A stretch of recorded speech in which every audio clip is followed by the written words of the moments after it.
ওকে আটকে রাখ। ও কাঁদুক বা হাসুক তুই চিন্তা করিস না। যতক্ষণ ও আমাদের কাছে থাকবে খেলা আমাদের হাতে। আমার জন্য অপেক্ষা কর।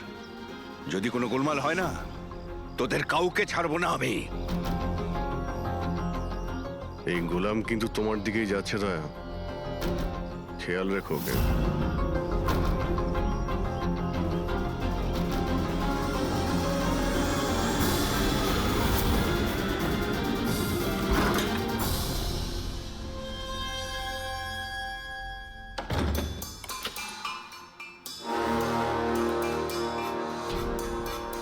আমার ইনভিটেশনটা কেমন লাগলো ভরত স্যার? দেখুন, আপনারা যেই হন না কেন, আমাকে আর আমার ছেলেকে ছেড়ে দিন। আমি আপনাদের কাছে ক্ষমা প্রার্থনা করছি, ক্ষমা। ওকে ওকে ফাইন, একটা কাজ করুন, আমাকে আপনি এখানে রেখে দিন, কিন্তু কিন্তু আমার ছেলেকে ছেড়ে দিন। আমার তোমাকেও দরকার নেই, তোমার ছেলেকেও নয়। আমি চাই শুধু বিবেক স্যারের বিল পাস করো। বিবেক স্যার খুশি তো আমিও খুশি। সেটা পসিবল নয়। আমি ইন্ডিয়ান মিনিস্ট্রির একটা এমপ্লয়ি, মানছি সমস্ত কন্ট্রাক্ট আমার হাতেই পাস হয়, কিন্তু এভাবে আমি কোনো কোম্পানির কন্ট্রাক্ট কি করে পাস করব? হয় না। মিস্টার ভরত, তুমি কি ঘটনার গুরুত্বটা বুঝতে পারছো না? তোমার ছেলের সাথে কি ঘটতে পারে এটা তুমি স্বপ্নেও ভাবতে পারবে না। স্বপ্নে তুমিও ভাবতে পারবে না যে তোমার সঙ্গে এখন কি হবে। স্যার, আমি মিনিস্ট্রির তরফে কাজ করছিলাম। যতগুলো ডিল ইন্ডিয়ার তরফ থেকে হয় তার সমস্ত কটার ইনচার্জ আমিই স্যার। চীন এবং জাপানি কোম্পানিগুলোর কাছে নিজের দেশে নিলামের কার্যালয় ছিল স্যার, কিন্তু সমস্ত ভারতীয় দর ওদের কাছে স্যার। কোনো বিদেশি কোম্পানিও কি কন্ট্যাক্ট পেয়েছিল? না স্যার, এ ব্যাপারে সকলের সমান অধিকার আছে, কারণ ভারতীয়দের কাছে চিপ লেবার আর র মেটেরিয়াল ইজিলি অ্যাভেলেবেল। সেই জন্য অন্য বিদেশি কোম্পানিদের কন্ট্রাক্ট পাওয়া মুশকিল ছিল স্যার। স্যার, এই নিলামের ব্যাপারটা তো বুঝতে পেরে গেছি। এই বিবেক নিলামটাকে নিজের ফেভারে করার জন্য ওর ছেলেকে কিডন্যাপ করিয়েছে, কিন্তু বিবেককে কে মেরেছে আর কেন? এই কাজটা নিশ্চয়ই কোনো ইন্ডিয়ান কোম্পানি করেছে, যে বিবেকের কম্পিটিটর ছিল। এই জন্যই হয়েছে এই সমস্ত কিছু। ওই লিস্টটা আপনি নিয়ে এসেছেন, যেখানে বিবেক ছাড়া অন্য কারো নাম হ্যাঁ রয়েছে? স্যার, যেমন আপনি বলেছিলেন স্যার, তো প্রত্যেকের নাম এই লিস্টে আছে sir. Thank you. Kartik, Vivek, এই দুজন ছাড়া কার্তিক, রমেশ, শিবানী, রনি আর নবীন। আচ্ছা মিস্টার ভরত, এদের মধ্যে আপনার কাকে মনে হয় যে বিবেকের বিরুদ্ধে নিলাম ডাকতো সব থেকে বেশি? স্যার, মানে এরকম কোনো লোক যে বিবেক এই বিট জিতলে দুঃখ পাবে কিংবা ওর কোনো ক্ষতি হবে? স্যার, এমন তো দুজন লোক হওয়া সম্ভব, রনি আর নবীন। রনি আর নবীন? তাহলে দেখা করো, এই রনি আর নবীনকে জিজ্ঞাসাবাদ করো। জানা তো যাবে এমন কে আছে যে সামনে না এসেও খুন করতে পারে।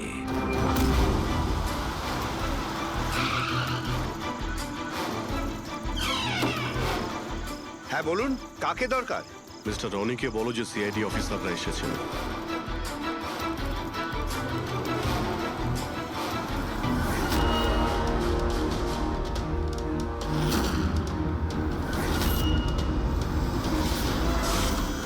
স্যার, লাইট বন্ধ হয়ে গেল। আমি আমি আমি না দেখছি কি মিস্টার কারণে রনি, হলো। আপনি বাইরে যাবেন না, আপনি এখানেই দাঁড়ান প্লিজ। আপনাকে কেউ মারতে চাইছে, মনে হচ্ছে সেই খুনি। সিকিউরিটি! রনি, আপনি এখানেই থাকুন। সিকিউরিটি! স্যার, এখানে কেউ আছে। কেউ আছে? স্যার, এখানে। কে এখানে? কে এখানে? মিস্টার রনি, আপনি এখানেই থাকুন। স্যার, আমি দেখছি। দেখো পঙ্কজ! ও নো, রনি! স্যার, স্যারের কি হলো? এক মিনিট, হি ইজ নো মোর। তুমি কি বাইরে কাউকে পালাতে দেখলে? না স্যার, স্যার আমি যখন জাংশনে গেলাম, গিয়ে লাইট অফ করতেই দেখলাম গেটের পাশে দ্বিতীয় সিকিউরিটি পড়ে রয়েছে। তারপর ভেতরে এলাম।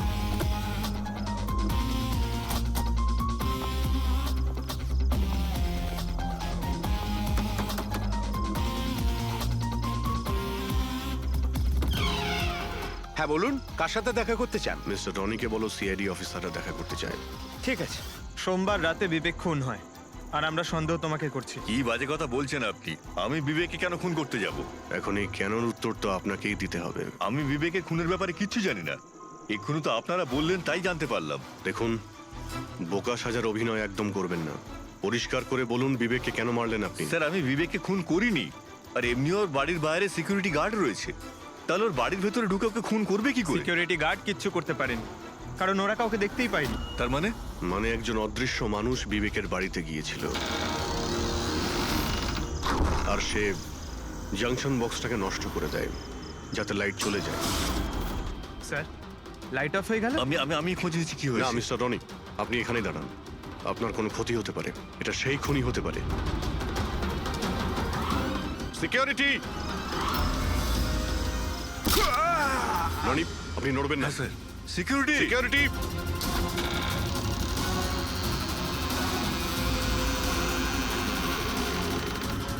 কে ওখানে? স্যার, এই স্যার, হ্যাঁ, এখানে? এই কে এখানে? কেউ ছিল এখানে? কে এখানে? কাউকে দেখতে পেলে? রনি, আপনি এখানেই থাকুন। সিকিউরিটি, লাইট অন করো। স্যার, আমি বাইরে দেখছি। ও নো, পঙ্কজ!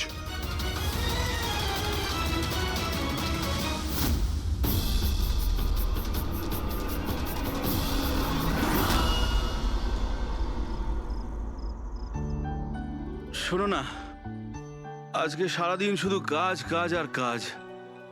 ভালোই লাগছে না, সারা শরীর যেন ব্যথা করছে। বিবেক, 24 ঘন্টা যদি ভাবো তাহলে লোড তো পড়বেই। যখন এত বড় বিজনেস করছি তাহলে তো ভাবতেই হবে, তাই না? একটু ভেবেচিন্তে কাজ করলে মাথায় একটু চাপটা তো কম পড়বে। আরে এটা কোনো বাচ্চাদের খেলা নয় যে হাতে তুড়ি দিলেই কাজ হয়ে যাবে আর তুড়ি দিলেই কাজ শেষ হয়ে যাবে। বুঝতে পারছো? ঠিক আছে, একটা কাজ করি, আমি লোকেশকে ডেকে দিই, ও তোমাকে ভালো করে মালিশ করে দেবে। হ্যাঁ, মালিশ নয়, আমার জন্য শুধু 1 গ্লাস গরম গরম দুধ নিয়ে আসো, যাতে সব টেনশন দূর হয়ে যায়। আচ্ছা, তাই নিয়ে আসছি। Please, thank you.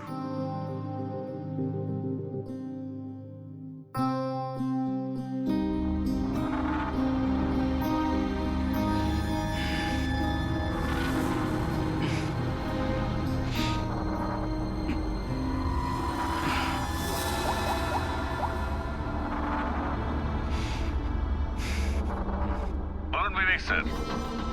সব ঠিকঠাক আছে? হ্যাঁ স্যার, সব ঠিক আছে, হুম। একদম ঠিকই আছে। কাজ হয়ে যাবে তো? আপনাকে কথা দিয়েছি স্যার, কাজ হয়ে যাবে।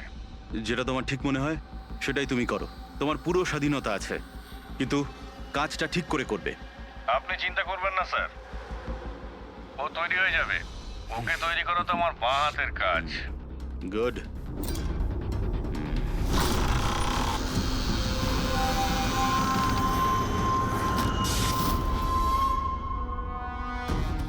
এই লাইটের আবার কি হলো?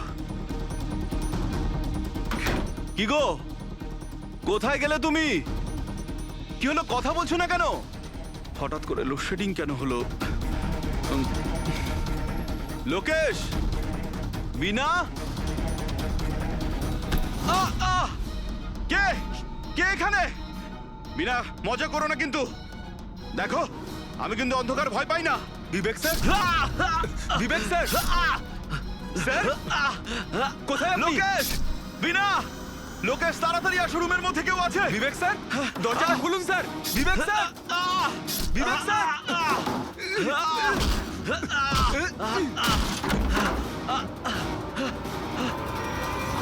বিবেক স্যার, মালকিন, বিবেক স্যার, স্যার, স্যার উঠুন। এ কি হলো স্যার আপনার? বিবেক স্যার,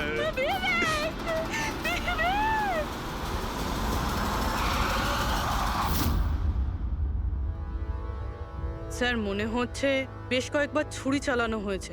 এই দেখুন, কেটে যাওয়ার আর ছুরি গেঁথে যাওয়ার চিহ্ন রয়েছে। আঘাতের চিহ্ন দেখে তো মনে হচ্ছে এটা ছুরির আঘাত নয়, অন্য কিছু দিয়ে খুন করা হয়েছে। এমন কেন মনে হচ্ছে স্যার আপনার? এই দেখো, এই যে আঘাতের যে চিহ্ন দেখতে পাচ্ছ, একদম সমান সমান, একই সাইজের। আর এটা খুব বেশি গভীরও নয়। যদি ছুরি দিয়ে আঘাত করতো তাহলে বড় হতো, গভীর হতো, আর প্যাটার্নটাও এরকম হতোই না। মানে স্যার ছুরির মতোই এটা একটা ছোট অস্ত্র, আর ওকে বারবার মেরে খুন করেছে। তাই তো মনে হচ্ছে ভাই। আপনি কোথায় ছিলেন যখন এই খুনটা হয়েছিল? স্যার আমি নিচে নিজের ঘরে ছিলাম। যখন স্যারের গলার আওয়াজ পেলাম তখন ছুটে ওপরে এলাম। অনেকবার দরজা ভাঙার চেষ্টা করলাম কিন্তু পারলাম না স্যার। আর ভিতর থেকে স্যার বারবার চেঁচাচ্ছিল খুব জোরে। তারপরে দরজা ভেঙে যখন ভেতরে গেলাম আর আমি দেখলাম যে যখন দৌড়ে ভেতরে এসেছিলেন তখন আপনি খুনিকে দেখেননি? এটাই তো অদ্ভুত ব্যাপার স্যার, কাউকে দেখতেই পেলাম না। ভিতর থেকে দরজা বন্ধ ছিল? হ্যাঁ স্যার।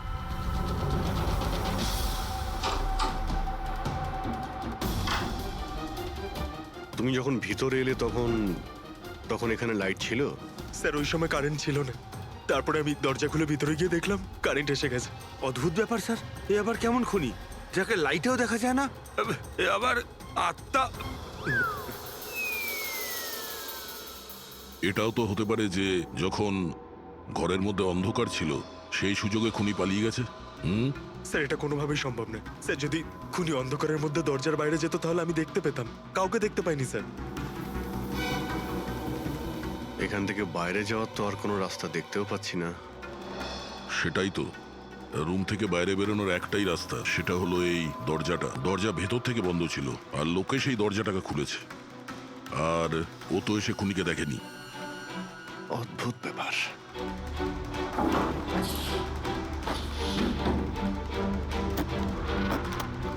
এটাও তো ভিতর থেকে বন্ধ। এখান থেকে তো খুনি আসেনি। তাহলে খুনি এলো কোথা থেকে? আর বাইরে যাওয়ার সময় কেউ দেখেও নি। স্যার আমার ঠাকুমা একটা ভূতের গল্প শোনাতেন। পঙ্কজ, এক তো এটা কোনো গল্প নয়, সত্যি। আর এটা ভূতের নয়। স্যার এটা বাস্তব, কিন্তু ভূতুরেই তো। কেউ এখানে আসে আর অস্ত্র ছাড়াই খুন করে আর চলে যায়। কোথা থেকে? যাওয়ার তো শুধু ওই একটাই রাস্তা রয়েছে, এই দরজা দিয়ে। কিন্তু স্যার বিনা তো সিঁড়ি দিয়ে ওপরে যাচ্ছিল, আর খুনি যদি এখান থেকে যেত ও তো দেখতে পেত। অদ্ভুত ব্যাপার তো। এই লাইটের যাওয়ার আসা, এই কেসের সঙ্গে এর কোনো না কোনো সম্পর্ক রয়েছে। লাইটের জাংশন বক্স কোথায়?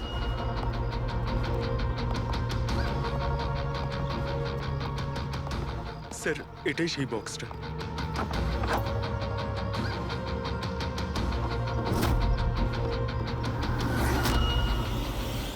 এদিকে শোনো একটু। কালকে তুমি ডিউটিতে ছিলে? আমি তো গেটে ছিলাম স্যার। তুমি গেটে থাকতেও কেউ বাড়িতে ঢুকে খুন করে চলে গেল, তুমি বুঝতেও পারলে না? দেখুন স্যার, আমি ডিউটিতে অ্যালার্ট থাকি। কেউ ভেতরেও আসেনি, কেউ বাইরেও যায়নি। অ্যালার্ট? তাহলে খুনি হাওয়াতে ভেসে এলো আর হাওয়াতেই উড়ে গেল? হ্যাঁ, এই লাইট সুইচ অফ করেছিল কে এখান থেকে? জানি না স্যার, হঠাৎই অফ হয়ে গেল। আমি ভেবেছিলাম ফিউজ উড়ে গেছে। আচ্ছা, কোনো স্পার্ক ফাক হয়েছিল এই জাংশন বক্সে? না স্যার, কোনো স্পার্ক হয়নি।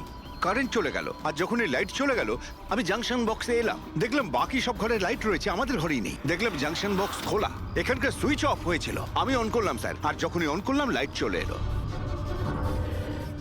কেউ তো এসেছিল এখানে, যেই বক্সের তারগুলোকে কেটে দিয়েছে। বিবেকের বউ বিনা, ওর কাছেও জিজ্ঞাসা করে নি।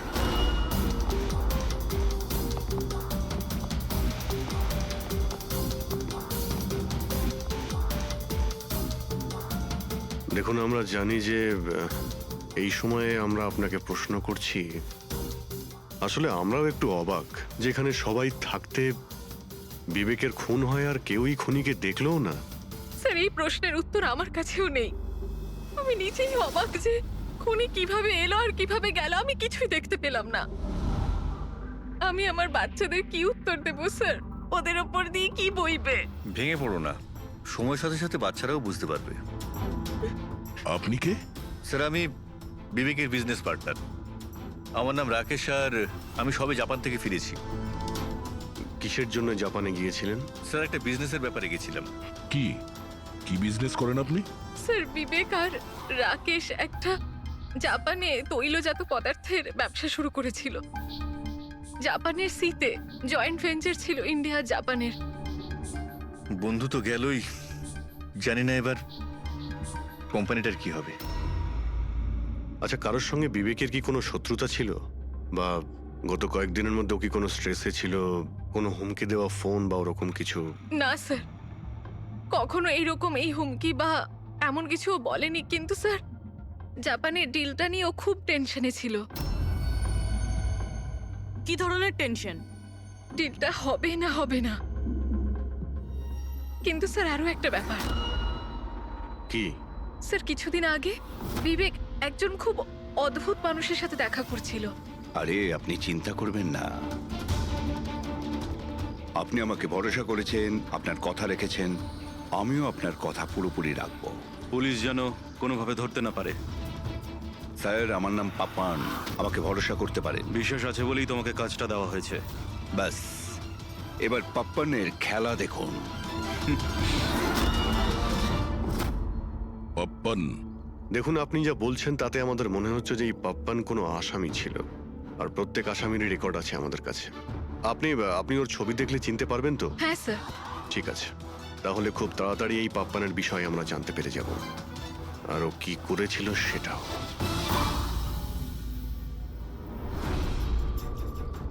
তোমাদের সন্দেহ একদম ঠিক বস।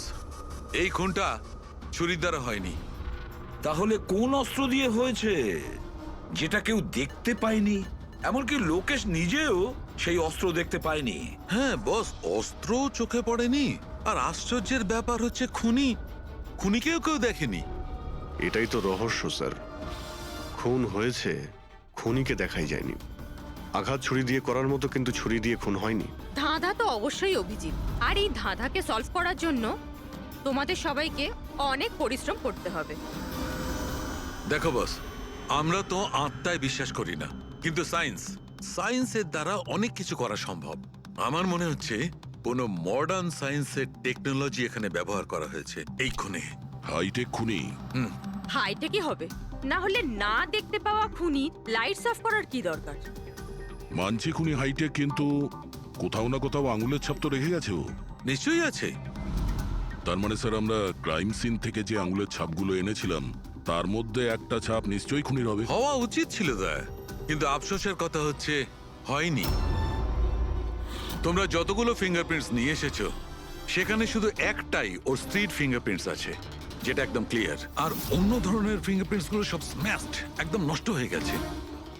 মনে হচ্ছে যেন কেউ গ্লাভস পরে দরজাটা খুলেছে আর বন্ধ করেছে। পুরো প্ল্যানিং করে খুন করা হয়েছে, যাতে কোনো প্রমাণ না থাকে। একটা কাজ করি আমরা, ওই বিবেকের বাড়িতে যে কয়জন লোক আছে ওদের প্রত্যেকের আলাদা আলাদা স্টেটমেন্ট নিতে হবে। সবাইকে জিজ্ঞাসাবাদ করো যে সেই রাতে এক্সাক্ট কি হয়েছিল। খুনি অন্ধকারের সুযোগ নিয়েছে। আর যদি লাইট না অফ হতো তো? তাহলে স্যার দুজন খুনি আছে, একজন লাইট অপারেট করে আর একজন খুন করে। হ্যাঁ, কিন্তু যে লাইট অফ করলো সে কোথায় ছিল? ওখানে তো গার্ড দাঁড়িয়ে ছিল। ও বলল যে না কাউকে ভিতরে আসতে দেখেছে আর না কাউকে বাইরে যেতে দেখেছে। কিন্তু যখন বিনা বাইরে গেছিল তখনও দরজা খোলা দেখতে পায় স্যার। দরজার উপরে ওর আঙুলের ছাপ পাওয়া যেতে পারে স্যার। খুনি খুবই চালাক। ডক্টর সালুকে বললেন না, এই রুমের মধ্যে আমরা একটাও ফিঙ্গারপ্রিন্ট পাইনি, একটাও। ও হ্যান্ড গ্লাভস পরেছিল স্যার, সেই জন্য হয়তো পাওয়া যায়নি। হ্যান্ড গ্লাভস তো পরেই ছিল। বিবেকের বডি এখানে পড়েছিল, মানে ও এখানে দাঁড়িয়েছিল। এক মিনিট, তুমি এখানে দাঁড়াও তো। খুনি যখন ভিতরে ঢুকেছিল তখন দরজা খোলা ছিল। যখনই লাইট অফ হয় খুনি ভিতরে আসে, সে দরজা বন্ধ করে, অন্ধকারের মধ্যে সে বিবেককে খুন করে দেয়। কারণ যখন লোকেশ বাইরে আসে তখন এই দরজা ভিতর থেকে বন্ধ ছিল। হ্যাঁ স্যার, খুনি ভেতরেই ছিল স্যার। কারেক্ট। আর যখনই লোকেশ দরজা খুলে ভিতরে ঢোকে খুনি চুপ করে এখান থেকে বেরিয়ে চলে যায়। কিন্তু যদি খুনি এখান থেকে গিয়ে থাকে তাহলে লোকেশ তো এখানেই দাঁড়িয়ে ছিল, ওর তো দেখা উচিত ছিল খুনিকে। লোকেশ তো বললো যে শুধু এখানে বিবেকের বডি পড়েছিল, খুনিকে তো দেখতে পাইনি। স্যার এই লোকেশ না মিথ্যে কথা বলছে স্যার। আমার তো মনে হচ্ছে না। ইন্টারোগেশনের সময় বড় বড় মিথ্যেবাদীরা না কাঁপতে থাকে, ওদের জিভ জড়াতে থাকে। আমার তো মনে হচ্ছে না ও মিথ্যে বলছে। তাহলে কে সেই লোক? বিনা অনুভব করেছে, লোকেশ অনুভব করেছে, কিন্তু দেখেনি। না, দেখিনি।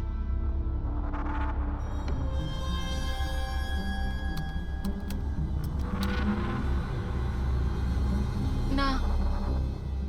স্যার, হ্যাঁ, খুন হওয়ার আগে বিবেক যেই নাম্বারে ফোন করেছিল সেই নাম্বার একদিন আগে চুরি হয়ে গেছিল, আর এখন সেটা আনঅ্যাভেলেবেল বলছে। আনঅ্যাভেলেবল?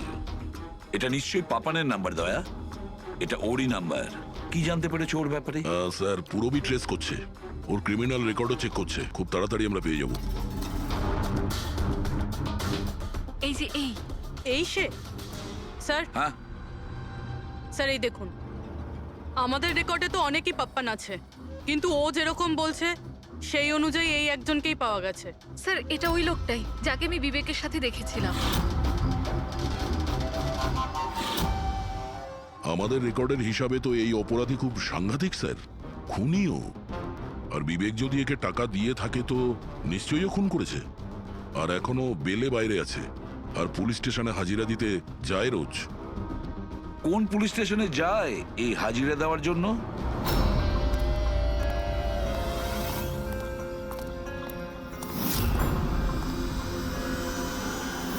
স্যার, এখান থেকে পাস হয়ে গেছে। সবজি নিয়ে যাবেন দাদা, সবজি নেবেন, সবজি। স্যার, পাপান এখান দিয়ে ক্রস করে গেল। না ভাই, নিজের ঠেলা সামলা। সামনে হয়েছে আর তুমি বলছো খুনিকে তুমি দেখতেই পাওনি? হ্যাঁ স্যার, শুনে তো আগে আমাদের বিশ্বাসই হয়নি স্যার, কিন্তু আমরা তো নিজের চোখে দেখলাম, কেউই ছিল না স্যার। তার মানে একদম বিবেকের খুনের মতন। হ্যাঁ স্যার। এটা কি ধরনের খুনি স্যার, যে আছে কিন্তু দেখতে পাওয়া যাচ্ছে না? সেটাই তো। কিন্তু আমি শিওর যে ওখানে ছায়ার মতো কিছু দেখেছিলাম, একেবারে অদ্ভুত রকমের। আই মিন, এক্সপ্লেন করা খুবই মুশকিল, কিন্তু সালুকে, ওই ফটো থেকে কিছু বের করতে পারলে? বস, চেষ্টা তো করছি, হয়তো কিছু পেয়ে যাব। কিন্তু একটা কথা ঠিক, এই খুনটাও সেইভাবে হয়েছে যেমনটা এর আগের বার হয়েছে। এই দেখো বস, এই দেখো, এই ছবিটায় হালকা মতো আলোকিত জায়গাটায় কিছু অন্য কথা বলছে, ছায়ার মতো, বিনা আকারের। এটা কি সেটা কিছুতেই বুঝতে পারছি না। ডক্টর সালুকে, আমি তো আগে থেকেই বলছিলাম এটা নিশ্চয়ই কোনো আত্মা। স্যার, ও যেই ছিল আমি ওকে অনুভব করেছি স্যার। আমি ওকে ধরার চেষ্টা করেছিলাম কিন্তু ধরতেই পারলাম না। দেখো ভাই, আত্মা টাত্মা কিচ্ছু নয়। বস, এটা কি সেটা কিন্তু এখনো জানতে পারিনি। সালুকে, এটা কি ধরনের অস্ত্র ব্যবহার করেছে ওই খুনিটা? এইটা বস, এইটা হচ্ছে অস্ত্র, এটাকে সুরিকান বলা হয়। শুরিকেন? স্যার, এই ধরনের অস্ত্র তো আমি মার্শাল আর্টের ফিল্মে দেখেছি। আরে এগুলো তো ওই নিনজারা ইউজ করে, ওই। নিনজা? স্যার, এটা জাপানিজ অস্ত্র। নিনজাস এই টাইপের অস্ত্র ব্যবহার করে। জাপান, নিনজা, আর এই অকশনটাও জাপানি হতে চলেছে স্যার। তাহলে এই সবকিছুর কানেকশন জাপানের সঙ্গে নেই তো? অবশ্যই আছে, জাপানের সঙ্গে কানেকশন আছে। ওই রাকেশের সঙ্গে কথা বলতে হবে। ওই তো গিয়েছিল জাপানে কোনো ডিলের ব্যাপারে কথা বলতে। রাকেশ, তুমি বিবেকের পার্টনার তাই তো? তাহলে তুমি অবশ্যই জানবে যে বিবেক ও বিড হাসিল করার জন্য পাপার নামে কোনো গুন্ডাকে হায়ার করেছিল ভরতের ছেলেকে কিডন্যাপ করানোর জন্য, তাই তো? না স্যার, এই ব্যাপারে আমি কিচ্ছু জানি না। আরে এটা কি করে হতে পারে? এত বড় একটা ব্যাপার আর পার্টনার জানেও না? স্যার, ও আমার কাছে অনেক কথা লুকাতো, তাই বিজনেসেও আমাদের লস হচ্ছিল। এমনিতে আমাদের এই বিজনেসের লস কভার করার জন্য বিবেক কি কি করতো আর কোথায় কোথায় যে যেত তা আমি কিছু জানি না। আচ্ছা আচ্ছা, আপনি জাপানে গিয়েছিলেন না বিবেকের খুন হওয়ার আগে? হ্যাঁ, গেছিলাম। কি করতে গেছিলেন আপনি? আমাদের এক প্রজেক্টের ব্যাপার ছিল, সেই জন্য আমি জাপান গেছিলাম। কিন্তু বিবেক এখান থেকেই সমস্ত অপারেশন হ্যান্ডেল করছিল। কোনো প্রজেক্টের জন্য? আচ্ছা, কিসের প্রজেক্টের জন্য ডিটেলে একটু বলবে আমাকে? জাপানে একটা দ্বীপ আছে যেটাকে ঐতিহাসিক আর পবিত্র মনে করা হয়। ওখানের লোকেরা আমাদের এই প্রজেক্টটা করতে বারবার বারণ করছিল। পবিত্র সমান্তি দ্বীপ? কি পবিত্র আছে ওই আইল্যান্ডে?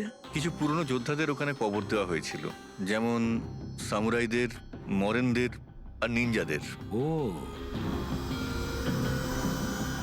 সামুরাই, মনিন, নিনজা, পুরনো যোদ্ধাদের কবর দেওয়া হয়েছিল ওখানে। স্যার, এটা কি কোনো কাকতালীয় না অন্য কিছু? এই যে নিনজারা, এরা পুরনো দিনের হত্যাকারী ছিল জাপানে, এবং আজও অনেক লোক এদেরকে মানে। তাই ওরা হয়তো চায় না যে ওই জায়গায় এই অয়েল ট্রেলিং হোক, আর ওরা একে...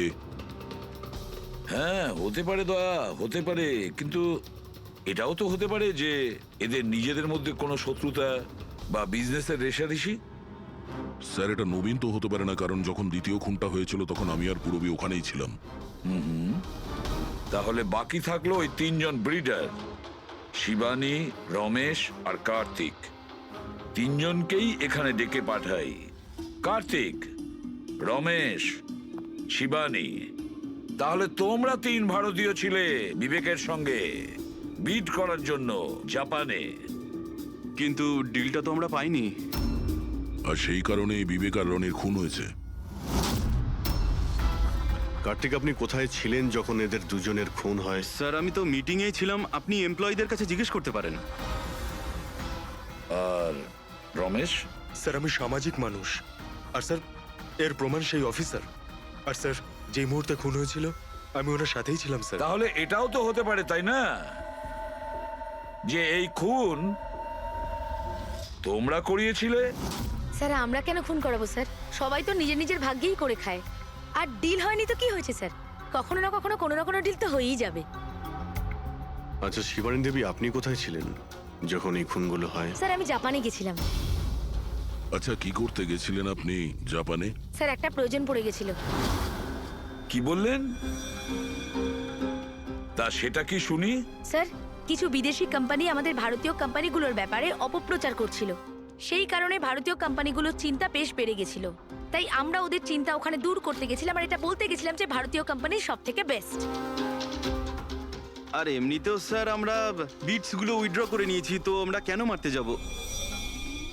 আর বিটস উইথড্র করার কোনো বিশেষ কারণ? স্যার, কারণ শুধু একটাই যে আমরা নিজেদের জীবনে এসে বাজে বাজে টেনশন চাই না। আর স্যার, আমরা কোনো রকমের রিস্ক নিতে চাই না। স্যার, আমরা স্যার যা পাচ্ছি তাতেই আমরা সকলেই ভালো আছি।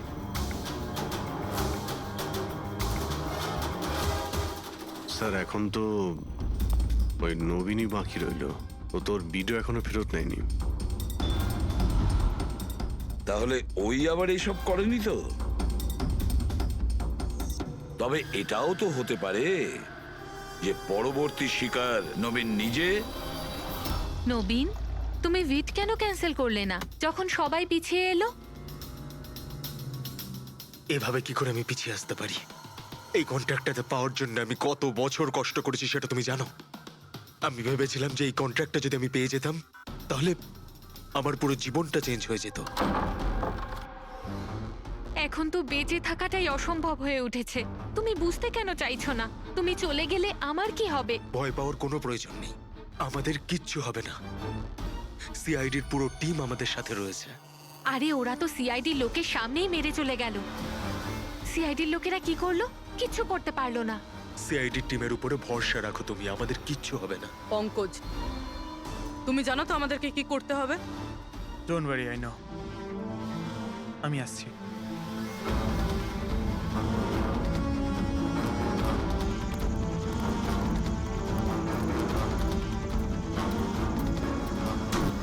এটাই সেই জাংশন বক্স যার জন্য এত কিছু হচ্ছে। আজ দেখেই ছাড়বো এটা কে। এই জায়গাটা ঠিকঠাক।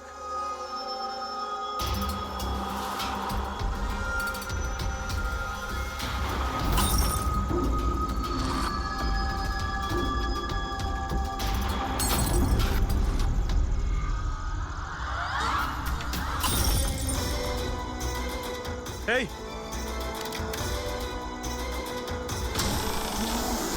এই হ্যাঁ, কে ওখানে?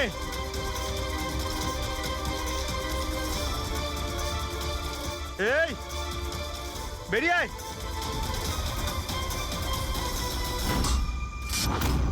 নবীন, লাইট অফ হয়ে গেল কেন? তোমার কিচ্ছু হবে না। না না না, মনে হয় আমি চলে বলছি তো এসেছে কিচ্ছু ওরা। হবে না। কিচ্ছু হবে না, আরে আরে ভয় পাচ্ছ কেন? প্লিজ রিল্যাক্স হয়ে চুপ যান। করো।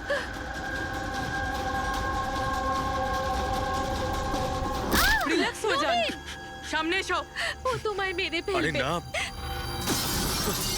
এই, কে এখানে? কে?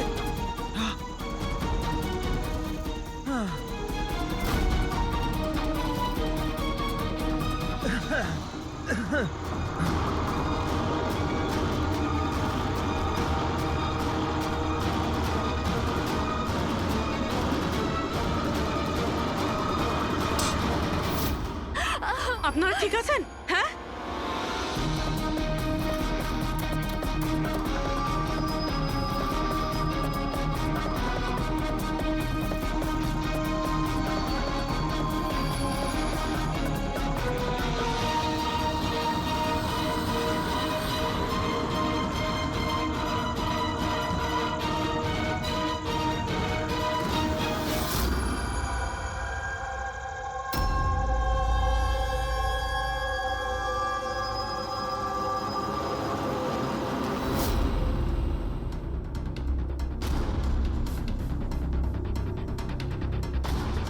স্যার, আমি ওখানে 6টা গুলি চালিয়েছিলাম।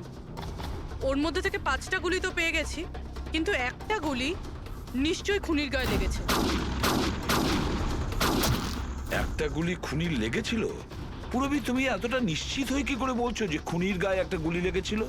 আচ্ছা, ওখানে কি কোনো রক্তের দাগ পেয়েছিলে? না স্যার, রক্ত তো ছিল না ওখানে, কিন্তু গুলি লাগার আওয়াজ আমি পেয়েছি। আরে গুলি লাগলে তো রক্ত বের হবেই। বাড়ির মধ্যে না হোক, বাড়ির বাইরে কোথাও পেয়েছো? না স্যার, আমরা ভালোভাবে চেক করেছিলাম, ওখানে রক্ত ছিলই না। হতে পারে স্যার খুনি বুলেট প্রুফ ড্রেস পরেছিল। স্যার, এটাও তো হতে পারে এই কালো টুকরোটা ওই বুলেট প্রুফ ভেস্টের টুকরো। সালুকে, এই কালো কাপড়ের টুকরো থেকে তুমি কিছু জানতে পারলে? না বস, এই কাপড়ের ওপরেও রক্তের কোনো চিহ্ন নেই। রক্ত ছাড়া অন্য কিছু তুমি কি পেয়েছো? হ্যাঁ, এই কাপড়টা এতটা কালো যে বিশ্বাসই হচ্ছে না। এর উপর থেকে কোনো ধরনের রিফ্লেকশন হতেই পারে না। রিফ্লেকশন হতে পারে না মানে এটা হচ্ছে ফ্রেডি, যে যখন তুমি কোনো জিনিসের ওপর আলো ফেলবে, ওই আলোটা একটু রিফ্লেক্ট করে তোমার চোখে আসবে। এর থেকেই জানা যায় যেটা কি জিনিস, এর রংটা কি, সবকিছু। কিন্তু এই কাপড়ের উপর তুমি যদি আলো ফেলো তো রিফ্লেক্ট হবে না। এই কাপড়ে লাইট মারলে এই কাপড়টা দেখতেই পাওয়া যায় না, না। আমি দেখাচ্ছি। এই দেখো, এইখানে আলোটা আছে। আমি এটাকে নিয়ে যাচ্ছি এই কাপড়টার উপর, আর এই দেখো লাইট ভ্যানিশ। মাই গড! মানে এই কাপড়টা পুরো আলোটা অ্যাবজর্ব করে নিয়েছে। আর এই দেখো, কাপড় থেকে যে বাইরে এলো আবার লাইটটা দেখা যাচ্ছে। অদ্ভুত, কাপড় পুরো লাইটটাকে অ্যাবজর্ব করে নেয়। দেখতেই পাওয়া যাচ্ছে না কাপড় আছে কি নেই। দেখো সালুকে, নবীনের খুব বিপদ। যা জানো তাড়াতাড়ি বলে ফেলো। বস, আমি জানি যে এটা কি, আর খুনটা কি করে হয়েছে।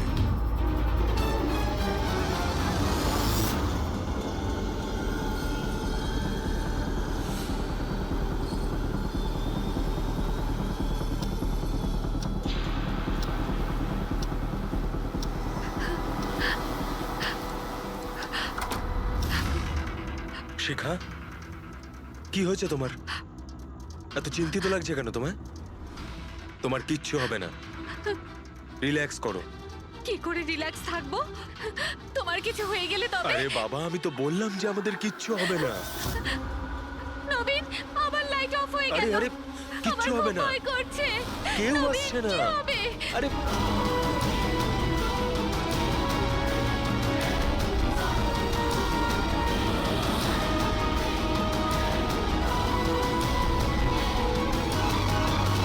ব্যাস, খেলা শেষ। এক গ্লাস দুধ নিজের হাতে করে নিয়ে আসো, তাহলেই সব টেনশন দূর হয়ে যাবে। আচ্ছা, তাই নিয়ে আসছি। Please, thank you.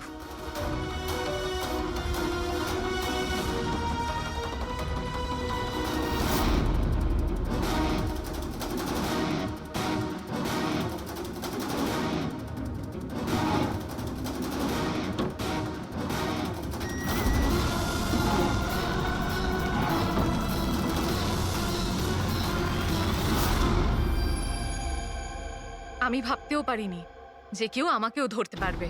আমরাও এটা ভাবতে পারিনি যে একজন স্ত্রী নিজের স্বামীকে খুন করতে পারে। অপরাধী যত বুদ্ধি দিয়েই অপরাধ করতে চাক, কোথাও না কোথাও যে কোনো ভাবেই ওর ভুল হয়ে যায়। আমি তো কোনো ভুল করিনি, তাও আপনারা আমাকে ধরে ফেলেছেন। না না, তুমি ভুল করেছো। এই কাপড়টা পরে তুমি খুব বুদ্ধিমতীর মতো কাজ করেছো, কিন্তু এই কাপড়ের টুকরো আমরা জানালার মধ্যে পেয়ে যাই। আর জালনায় আটকে যাওয়া ওই কাপড় আমাদের কাছে প্রমাণ হয়ে গেছে, আর ওই কাপড়ের জন্যেই তুমি আমাদের হাতে ধরা পড়লে। আপনি কোন কাপড়ের কথা বলছেন স্যার? আমি এইটার ব্যাপারে আগে শুধু শুনেছিলাম বস। আমি ভাবতে পারিনি যে এটা ব্যবহার করা যেতে পারে, তাও ঠিক এইভাবে। এটা যে যে লোক তৈরি করেছে তারা নিজেদের মতো এটার নাম দিয়েছে। তবে একটা কথা ঠিক, এটা এই পৃথিবীর সব থেকে কালো জিনিস। আমি তো কিচ্ছু বুঝলাম না। সোজা কথায় ব্যাপারটা হলো এই ফ্রেডি, যদি এই কাপড়ের কেউ স্যুট তৈরি করে পরে ফেলে, সেই লোকটাকে চোখে দেখা যাবে না ততক্ষণ পর্যন্ত, যতক্ষণ না ওর আশপাশের সমস্ত আলো এলিমিনেট না হয়ে যায়। ওকে দেখা যাবে না। আর যদি দেখা যায় তাহলে শুধু একটা আকার দেখা যাবে, একটা ছায়া, সেটাও কোনো রূপ ছাড়া। একটা 3D থেকে 2D তে বদলে যাওয়ার আরে প্রক্রিয়া। স্যার, কোনো তো লাইট আছে যাতে এটা দেখা যায়। এরকম কোনো আলো নেই, না ইনফ্রারেড লাইট, না ইউভি লাইট, না লাইট স্পেকট্রাম। অভিজিৎ, নবীনকে বলো যে ওই বিড যেন উইথড্র না করে, আর এই ইনফরমেশন সব জায়গায় ছড়িয়ে দাও। স্যার এই খবরটা রটে গেলে আবারও অ্যাটাক হতে পারে। এটাই তো আমি চাই পুরবি, এটাই তো আমি চেয়েছি। এই ব্ল্যাক ফেব্রিক লাইটকে অ্যাবজর্ব করে নেয়, কিন্তু হিটকে অ্যাবজর্ব করে না। হিটকে তো রিফ্লেক্ট করবেই। আমরা খুনিকে ধরবো থার্মাল ভিশন দিয়ে।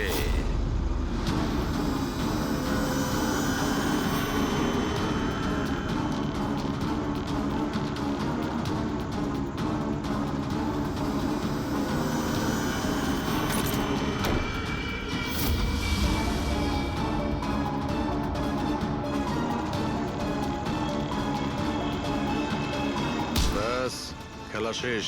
এইভাবেই এই কালো ড্রেসের জন্য তোমার খেলা শেষ হয়ে গেছে?